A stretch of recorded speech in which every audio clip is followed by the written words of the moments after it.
In 1934, a stronger German team returned to Nanga Parbat, believing victory was near.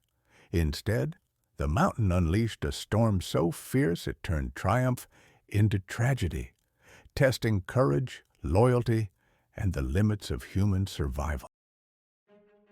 It's 2:20 a.m.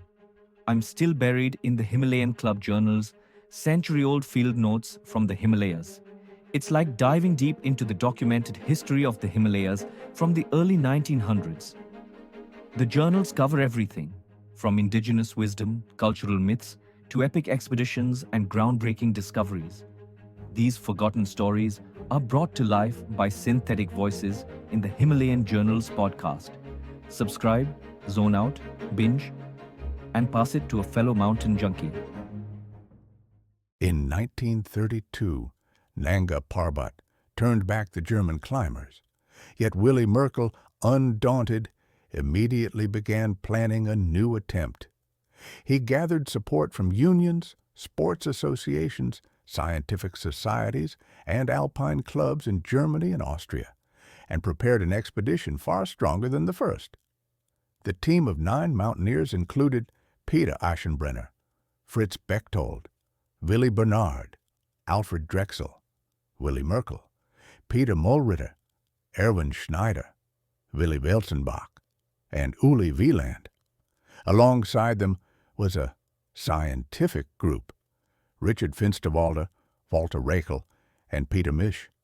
In England and India, the plan found further backing, even winning special permission from the Kashmir government to shorten the approach route. This time, Merkl turned to Darjeeling for reliable porters. With the help of the Himalayan Club, 35 Sherpa and Bhutia men were engaged, veterans of Everest and Kangchenjunga.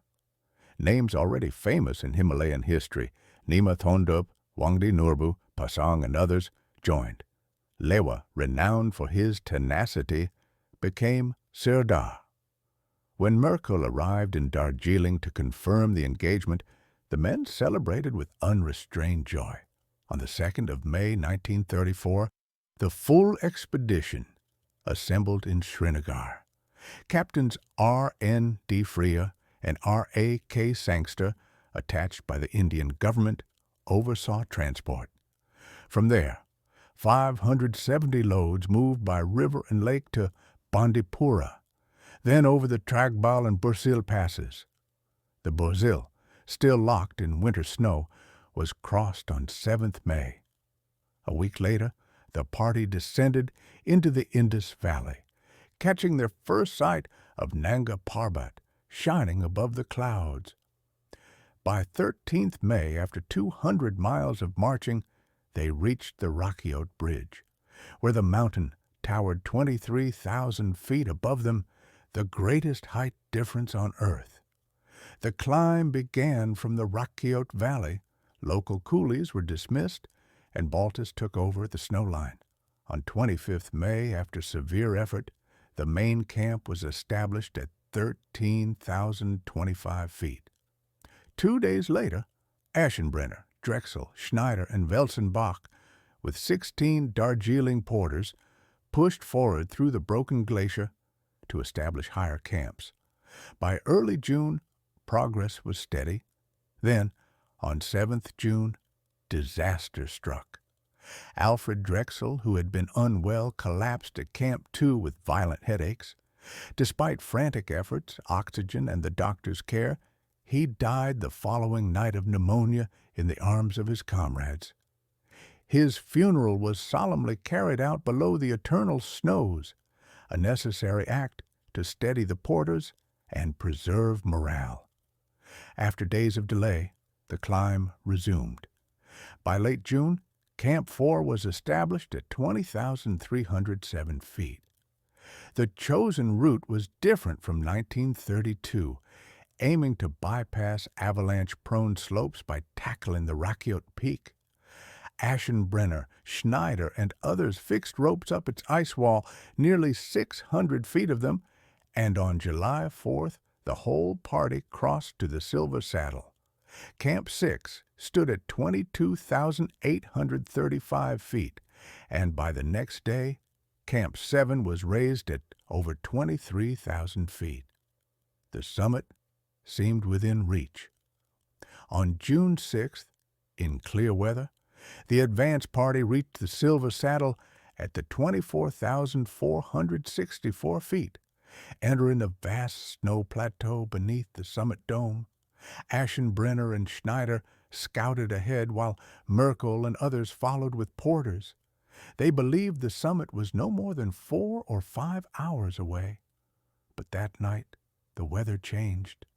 A hurricane had struck, flattening tents and burying the camp in snow. On 7th July, the storm raged so fiercely that the assault had to be abandoned. Provisions were there, but meals were almost impossible to prepare. Another night passed, and still the blizzard did not ease. On 8th July, Merkl ordered retreat. The first party, including Aschenbrenner and Schneider, forced a way down and, after harrowing efforts, reached Camp 4 that evening. But the others were trapped higher on the ridge. Porters and climbers were scattered. Nima Norbu died in a bivouac above Camp 7. Wieland succumbed near the tents. Merkl and Welzenbach, frostbitten, remained stranded, supported by loyal porters who refused to leave them. Attempts at rescue were beaten back by storms and deep snow. Survivors stumbled into lower camps frostbitten and exhausted.